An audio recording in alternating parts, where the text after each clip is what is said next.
போன வருடம் நடந்த அந்த பிரம்மாண்டமான விஜய் அவார்ட்ஸோட துவக்க விழாவை துவங்கி வைத்த கைகள் மறைந்த கேபி அவர்களோட கைகளும் மற்றும் ஏவிஎம் சரவணன் அவர்களோட கைகள் தான்.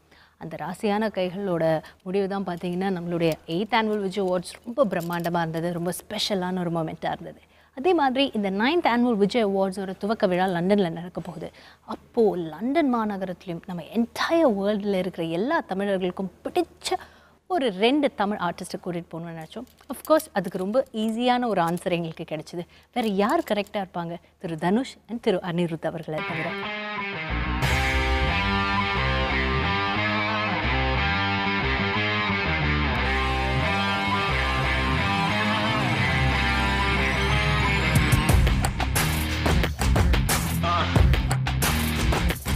ஓகே, இவ்வளோ நேரம் நம்ம காத்துட்ருக்கிறது அந்த பிரம்மாண்டமான இவெண்ட்டை பார்க்குறதுக்கு தான். 9th ஆனுவல் விஜய் அவார்ட்ஸோட லான்ச் லண்டனில் நடந்தது. இது உங்களுக்காக.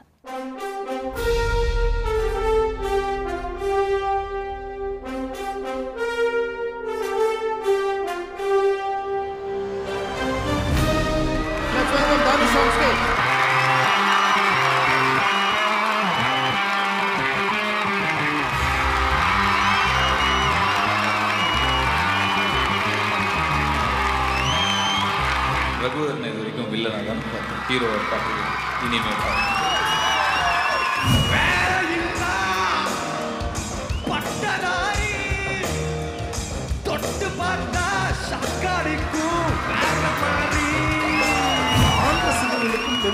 என்ன வித்தியாசம்?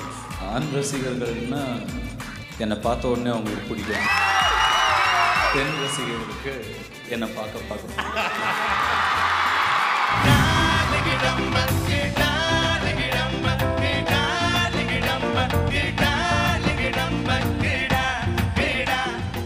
இந்த லான்ச்சை தனுஷ் அவர்களும் அனிருத் அவர்களும் இங்கே ஸ்டார்ட் பண்ண போகிறாங்க.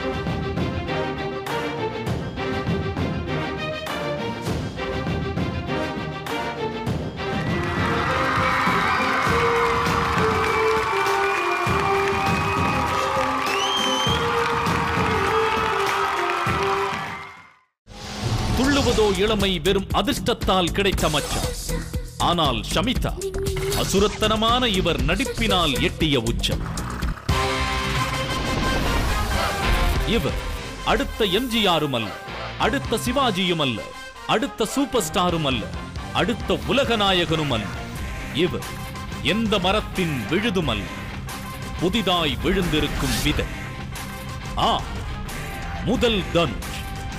தமிழ் சினிமா நம்பிக்கை வைத்து காத்திருக்கும் நாளைய விஐபி.